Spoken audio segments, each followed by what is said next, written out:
OriginPC sponsored this video, and boy am I ever excited, because inside this crate is not just a tiny gaming PC, but a tiny all AMD gaming PC that is among the most powerful gaming rigs on the frickin' planet. So let's pop this puppy open. Oh no, I stripped it!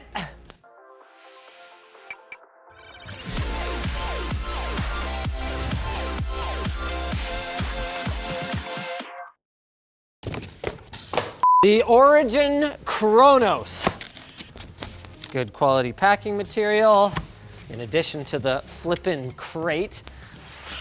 Ooh. It's small. That's what she said. And she said it in exactly that tone. She was excited.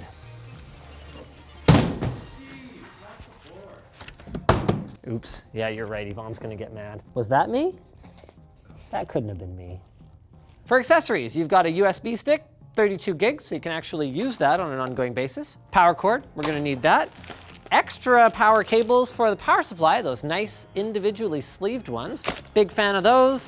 Cable tie, SATA cables, extra mounting hardware for the CPU cooler, as well as a wireless antenna. But we're going full wired today, ladies and gentlemen.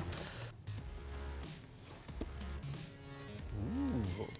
This looks like a custom case design. I don't think I've ever seen even a chassis that this would have been derived from. Very interesting. It's not as small as previous CHRONOS designs that I've seen, but I'm expecting the cooling on this thing to even meet the Gamer's Nexus standard of approval. I mean, what's it made of? It's made of plastic with vents, which he wouldn't like, but mesh, and more mesh, followed by a touch of mesh. Not bad. I don't know if I would pay extra for the tempered glass version. I mean, with these kinds of fine meshes, you can see through them anyway, and then they can also breathe. That's good stuff. I/O is very complete here. We've got Type A and Type C, along with an audio jack in the front, and then all the USB 3 that most people could ever need, and even a postcode in the back. So it's definitely an ASUS ROG motherboard in there. Now that's weird. Is that an 80mm fan? It's been a long time since I've seen one of those. And then of course, our RX 6800 XT graphics card is down here in the bottom, including a Type C output. So that is not really for VR anymore. That's just kind of like a Type C display port. The one thing that I feel like is kind of missing here is Origin's optional metallic paint job. Would have been pretty sick in their pink color, but at 250 bucks, I guess they wanted to send like a balls to the wall config, but without anything unnecessary for maximum gaming performance. While I would think most people's first instinct would be to immediately fire this thing up and play games on it, I actually really want to know how this case is laid out internally. So let's crack it open. Back here, we've got the rear of our motherboard, the intake for our power supply, which has ample access to nice, fresh air through the mesh. We've got our 2.5-inch SSD, as well as an RGB hub, and then one of these little expander doodad jigs for LED strips. So I'm expecting to find RGB strips, but surprisingly, there's nothing here on the backside, which would have actually looked really good, especially with a strip along the top with that mesh side panel. Oh, maybe it's just on the front. Yeah. Maybe they went full frontal, you know, with their lighting. Very interesting. I see some stuff.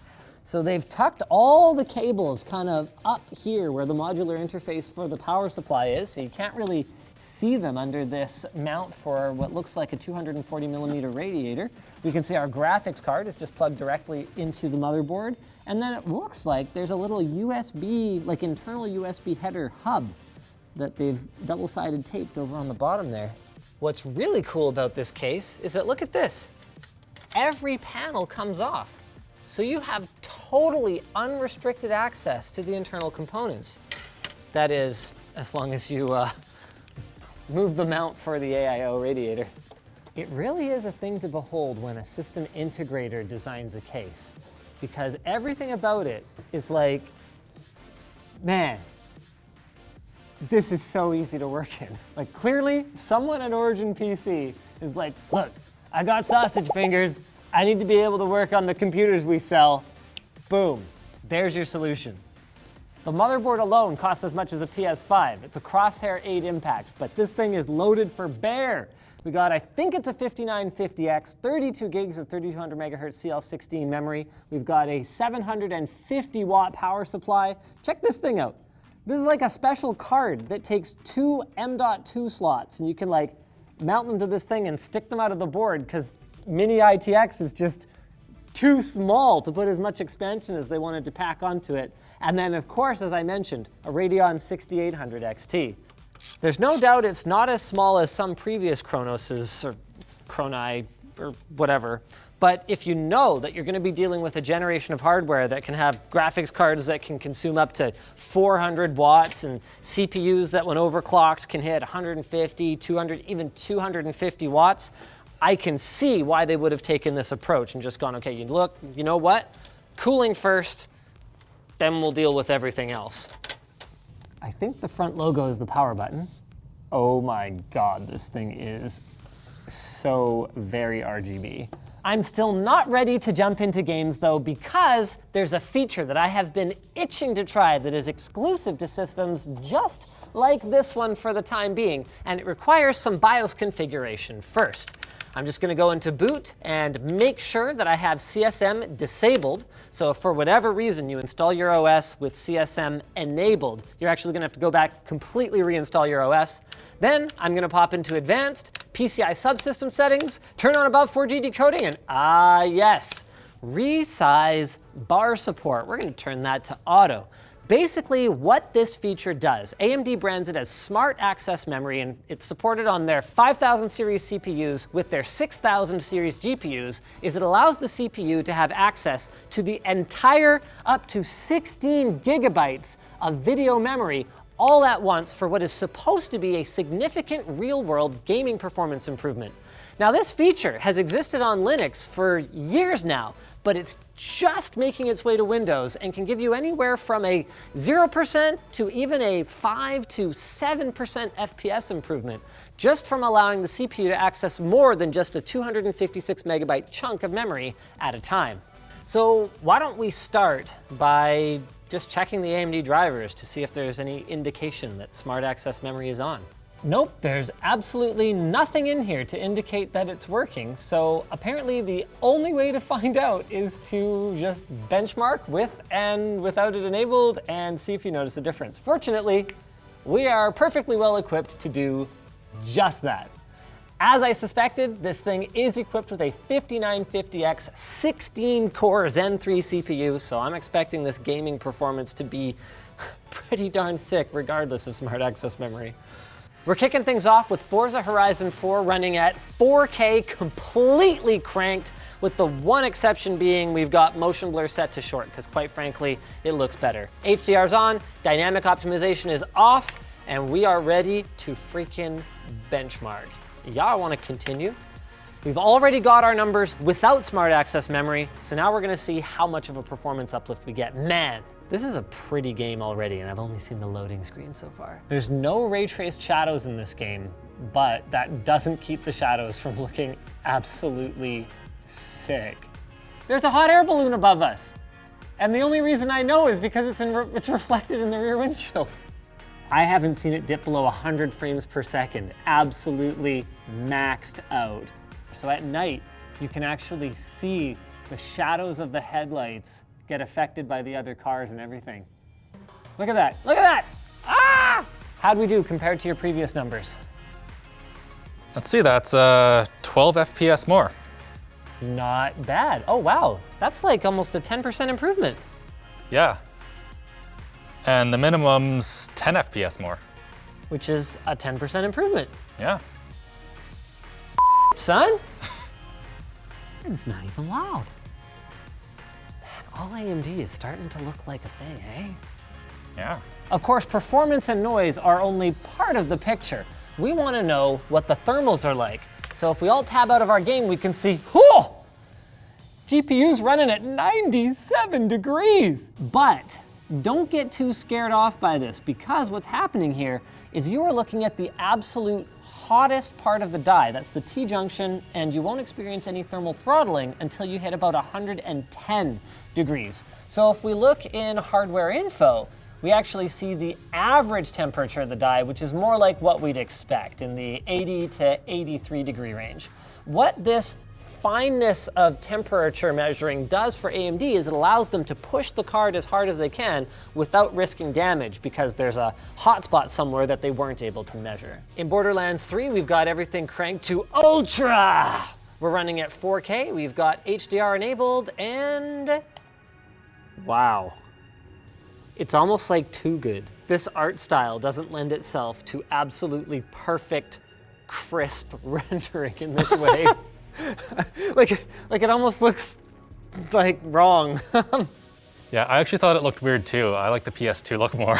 Yeah, that is so funny. And still managing 60 FPS. 64.25, and frame time millisecond average is 15.56. How'd we do? Did we beat it? Smart access memory for the win? By 2.25 frames. 2.25 FPS. Okay, that's not much, but that's 3%. If someone was like, okay, come on over here. Come on over here. I got 3 extra percent FPS in here. You want it? You want it, boy? You'd take it. Yeah. Wouldn't you? I would. Let's look at the minimums as well.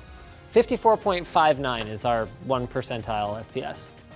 So that's 3 and a tiny bit FPS more. Wow. So that's another like 6% improvement. Yeah. Not bad. We've got an happening. FPS emergency going on. They're testing the fire alarm. Doesn't matter. The point is, we averaged 104 and our 95th percentile was 82.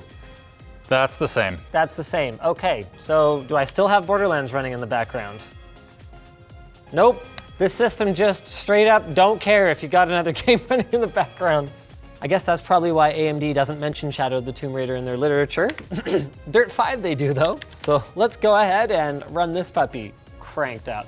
Man, Forza looks so much better than this game. Like, to be clear, this is fine, it's good, it's pretty, but like... This is not good lighting. Yeah, but look at these like window reflections and stuff. Like, it's just way less exciting. Very small improvement for average FPS, but our 1% lows are, what was it, 72 before? Yeah. Okay, so that's another 4 to 5% improvement. I'll take it. Red Dead Redemption 2 wasn't on the list of games to benchmark from OriginPC, and actually we didn't run it without Smart Access Memory. I just want to see what this puppy can do, so I've got it cranked to absolutely the maximum. You know what the best part of this is? We're running at 60 plus FPS, absolutely cranked. And this thing is barely making a peep. It's definitely kicking off heat. That's happening. But sound? Just a touch of GPU coil whine, but you gotta get pretty close. Very impressive for an all-red gaming PC. Wow, those horse motion captures are pretty good. Hold on, let's go somewhere where there's not snow. Let's see if the animations change. Look at that, see the horse stops high stepping and starts just stepping normally once you get onto the cobblestone here. That's cool. The CHRONOS is optimized first and foremost for gaming, with parts that were chosen specifically for their gaming grunt. You can also customize the heck out of these machines, not just the core components, but even custom paint as well. And each purchase includes Origin's 24/7, 365 technical support if you need it, and you can check it out at the link in the video description. So I hope you guys enjoyed it. Thanks to Origin for sponsoring this video. We will see you next time. If you guys want to check out another sweet Origin PC, we did a, well, you could say this build was ahead of its time. A showcase of a cyberpunk themed one that they built and sent over quite a while ago when they were expecting the game to come soon.